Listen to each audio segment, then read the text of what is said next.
Hey guys, welcome to my YouTube channel. B.Pharm படிச்சுக்கிட்டு இருக்கீங்களா? அப்ப நீங்க கண்டிப்பா தெரிஞ்சிருக்க வேண்டிய எக்ஸாம் தான் GPAT. அதாவது Graduate Pharmacy Aptitude Test. அந்த எக்ஸாமோட பேட்டர்ன் என்ன? எலிஜிபிலிட்டி கிரைட்டீரியா, அந்த எக்ஸாம் ஏன் இவ்வளோ இம்பார்ட்டன்ட், அதோட கெரியர் பாத் பத்தி தான் இந்த வீடியோல பார்க்க போறோம். நான் உங்க ஷியாம். வாங்க வீடியோக்குள்ள போலாம். What is GPAT exam? So GPAT எக்ஸாம்னா என்னன்னு பார்த்தீங்கன்னா, B.Pharm படிச்சுக்கிட்டு இருக்க மோஸ்ட் ஆஃப் பீப்புள்ஸுக்கு அவங்களோட B.Pharm முடிச்சதுக்கு அப்புறம் அவரோட ஹையர் ஸ்டடீஸான M.Pharm பண்ணணும்னு நிறைய பேருக்கு ஆசை இருக்கும். ஸோ பட் அந்த எம்ஃபார்மை எங்கே பண்ணலாம்? ஸோ எல்லாருக்குமே வந்து டாப் யூனிவர்சிட்டிஸில் பண்ணணுங்கிறது தான் ஆசையாக இருக்கும், கரெக்டாக? ஸோ அதனால தான் இந்த ஜிபேட் எக்ஸாமினேஷன் வருது.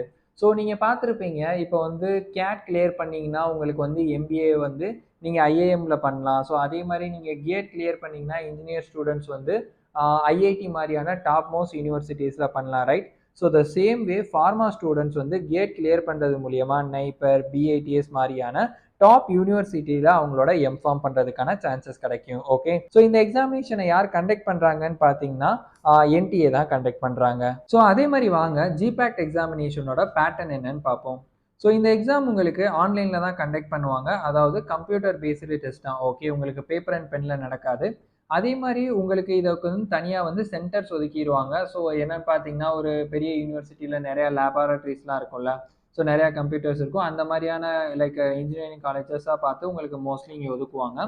ஸோ இந்த எக்ஸாமோட டியூரேஷன் பார்த்தீங்கன்னா உங்களுக்கு வந்து 3 ஹவர்ஸ் இருக்கும். அதே மாதிரி 125 மல்டிபிள் சாய்ஸ் கொஸ்டின்ஸ் தான் இருக்கும். ஓகே, ஸோ அதே மாதிரி இதோட டோட்டல் மார்க்ஸ்ன்னு பார்த்தீங்கன்னா உங்களுக்கு 500 மார்க்ஸ். கரெக்ட் ஆன்சருக்கு வந்து 4 மார்க்கும், ராங் ஆன்சர்ஸ்க்கு வந்து -1 மார்க்கும் இந்த எக்ஸாமினேஷனில் ப்ரொவைட் பண்ணுறாங்க.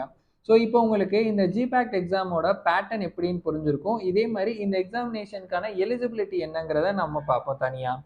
ஸோ எலிஜிபிலிட்டின்னு பார்த்தீங்கன்னா நீங்கள் வந்து பிஃபார்ம் முடிச்சிருக்கணும், இல்லாட்டி பிஃபார்மோட ஃபைனல் இயராக இருந்தால் கூட நீங்கள் இந்த எக்ஸாமினேஷன் எழுத முடியும். ஓகே, ஸோ பர்டிகுலராக இதுக்குன்னு தனியாக வந்து உங்களுக்கு ஒரு ஏஜ் லிமிட்லாம் எதுவுமே கிடையாது. இந்தியன் சிட்டிசனாக இருந்தால் மட்டும்தான் இந்த எக்ஸாமினேஷன் உங்களால் எழுத முடியும். ஸோ எந்த அளவுக்கு மார்க் எடுத்தால் என்னால் இந்த எக்ஸாமினேஷன் கிளியர் பண்ணிட்டு பிஃபார்ம்லேருந்து எம்ஃபார்ம் போக முடியும்னு கேட்பீங்கல்ல, ஸோ அதையும் பார்ப்போம் வாங்க. ஸோ கட் ஆஃப் பொறுத்த வரைக்கும் எல்லா என்ட்ரன்ஸ் எக்ஸாம், எல்லா காம்படிட்டிவ் எக்ஸாம் மாதிரியுமே இந்த எக்ஸாமினேஷனுக்கு உங்களுக்கு கட் ஆஃப் வந்து ரொம்ப பெரிய மேஜர் ரோல் ப்ளே பண்ணுது. ஸோ நான் உங்களுக்கு வந்து லாஸ்ட் இயராகவும் அதே மாதிரி ஆவரேஜாகவும் எவ்வளோ கட் ஆஃப் எடுத்தால் உங்களால் என்ட்ரு ஆக முடியுங்கிறத நான் சொல்கிறேன். ஓகே, ஸோ ஜென்ரல் கேட்டகரியாக இருந்தீங்கன்னா ஒரு 400லேருந்து 410 வரைக்கும் மார்க் எடுக்க வேண்டி வரும். நான் பெர்சன்டைல் வைஸுமே உங்களுக்கு லிஸ்ட் பண்ணிடுறேன். ஓகே, ஸோ எக்கனாமிக்கலி வீக்கர் செக்ஷனாக இருக்கவங்க ஒரு 360லேருந்து 370 வரைக்கும் எடுக்கணும். அதே இது ஓபிசி வந்து 320லேருந்து 330 வரைக்கும், எஸ்சியும் அதே மாதிரி எஸ்டியும் த சேம் வே ஓபிசி மாதிரி 320லேருந்து 330க்குள்ளே எடுத்தீங்கன்னா தான் உங்களுக்கு வந்து உள்ளே என்ட்ரு ஆகிறதுக்கான சான்சஸ் கிடைக்கும். பட் இந்த இதில் உங்களுக்கு வந்து பெர்சன்டேஜ் வைஸ் வந்து உங்களுக்கான கேட்டகரிஸில் வந்து சேஞ்ச் ஆகும். ஓகே, ஸோ இது மூலியமாக என்னோட கெரியர் ஆப்பர்ச்சுனிட்டிஸ் வந்து எம்ஃபார்ம் போகிறப்ப லைக் ஜிபேட் முடிச்சுட்டு நான் எம்ஃபார்ம் போனால் என்ன கிடைக்கும்னு பார்த்தீங்கன்னா, உங்களுக்கு வந்து டாப் யூனிவர்சிட்டிஸில் வந்து ஸ்காலர்ஷிப்ஸோடு உங்களுக்கு வந்து சீட் கிடைக்கும். அதே மாதிரி ஃபார்மசூட்டிக்கல் இண்டஸ்ட்ரியில் வந்து டயர் 1 கம்பெனிஸில் உங்களுக்கு ஜாப் கிடைக்கிறதுக்கு இந்த ஜிபேட்டோட ஸ்கோர் வந்து ரொம்ப மேஜர் ப்ளே பண்ணும். ஓகே, ஸோ இந்த ஜிபேட் எக்ஸாமினேஷனை நீங்கள் சக்ஸஸ்ஃபுல்லாக கிளியர் பண்ணுறதுக்கு சில டிப்ஸையுமே நான் இதில் ஆட் ஆன் பண்ணுறேன். ஓகே, ஸோ ரொம்ப சீக்கிரமாகவே ஆரம்பிங்க. ரொம்ப சீக்கிரமானா லைக் பிஃபார்மோட ஃபைனல் இயர் இல்லாட்டி முடிஞ்சதுக்கப்புறம் ஜிபேட் பற்றி யோசிக்கிறத காட்டிலுமே பிஃபார்மோட 7th செம் இல்லாட்டி 6th செம்லேருந்தே கொஞ்சம் ஆரம்பிங்க. ஓகே, படிக்கிறதுக்கு.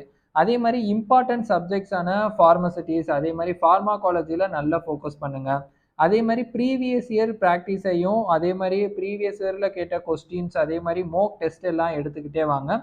அண்ட் இதில் வெரி மெயினஸ்ட் திங், கம்ப்யூட்டர் பேஸ்டு எக்ஸாம்ங்கிறதுனால இதில் உங்களுக்கு டைம் மேனேஜ்மெண்ட் ரொம்ப ரொம்ப முக்கியம். ஓகே, ஸோ இந்த டிப்ஸ் எல்லாம் எடுத்துக்கிட்டிங்கன்னா ஆப்வியஸ்லி கண்டிப்பாக உங்களால் ஜிபேட் வந்து நீங்கள் கிராக் பண்ணுறதுக்கு ரொம்ப யூஸ்ஃபுல்லாக இருக்கும். ஸோ இதே மாதிரி உங்களுக்கு இந்த ஜிபேட் எக்ஸாமில் எந்த மாதிரியான சப்ஜெக்ட், அதுலேருந்து எந்த அளவுக்கு மேக்ஸிமம் ஆஃப் கொஸ்டின்ஸ் வருதுங்கிறதை லிஸ்ட் பண்ணுறேன் வாங்க. ஸோ சப்ஜெக்ட் வைஸ் பார்த்தீங்கன்னா உங்களுக்கு வந்து ஃபார்மசூட்டிக்ஸ்லேருந்து ஒரு 38 கொஸ்டின்ஸ் வரைக்கும் கேட்குறாங்க.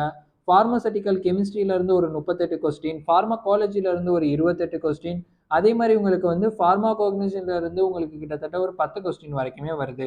ஸோ மற்ற சப்ஜெக்ட்ஸை எல்லாத்தையுமே சேர்த்து, அதாவது பிஃபார்மில் கவரான சப்ஜெக்ட்ஸ்லேருந்தே உங்களுக்கு கிட்டத்தட்ட ஒரு 11 கொஸ்டின்ஸ் வரைக்கும் வரும். ஓகே, ஸோ டோட்டலாக 125 கொஸ்டின், மொத்தம் பார்த்தீங்கன்னா 500 மார்க். ஸோ நீங்கள் பாஸ் ஆகுறதுக்கு உங்களோட கேட்டகரி பொறுத்த வரைக்கும் நீங்கள் வந்து பர்டிகுலரான இப்போ மெயினான சப்ஜெக்ட்ஸான ஃபார்மசெட்டிக்ஸ் அண்ட் ஃபார்மசெட்டிக்கல் கெமிஸ்ட்ரியிலலாம் நீங்கள் ரொம்ப கவனம் செலுத்தணும்.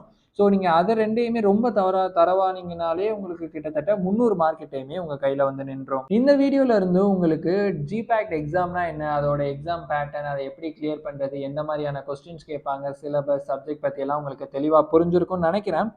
ஸோ இந்த வீடியோ பிடிச்சிருந்துச்சுன்னா லைக் பண்ணுங்கள். அதே மாதிரி நீங்கள் வந்து பிஃபார்ம் ஸ்டூடெண்ட் இல்லை, நான் பிஃபார்ம் முடிச்சுட்டு டைரெக்டாக GPAT படிக்கலாம் விரும்பலை, எனக்கு ஏதாவது இண்டஸ்ட்ரிக்குள்ளே ஜாப் போகணும், கிளினிக்கல் ரிசர்ச் மாதிரியான கோர்ஸ் பண்ணிவிட்டு ஜாப் தான் தேடுறேன், எனக்கு GPAT பண்ண விருப்பம் இல்லைன்னா இந்த வீடியோ கீழே நான் ஒரு ஃபார்ம் கொடுத்துருக்கேன், அதை ஃபில் பண்ணுங்கள். நான் உங்களுக்கு கால் பண்ணி நீங்கள் எந்த மாதிரி டைரக்ட் பிஃபார்ம் முடிச்சுட்டு ஜாப் போகிறதுக்கான சான்சஸ் இருக்குங்கிறத எக்ஸ்பிளைன் பண்ணுறேன்.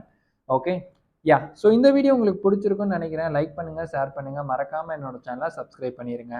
நன்றி.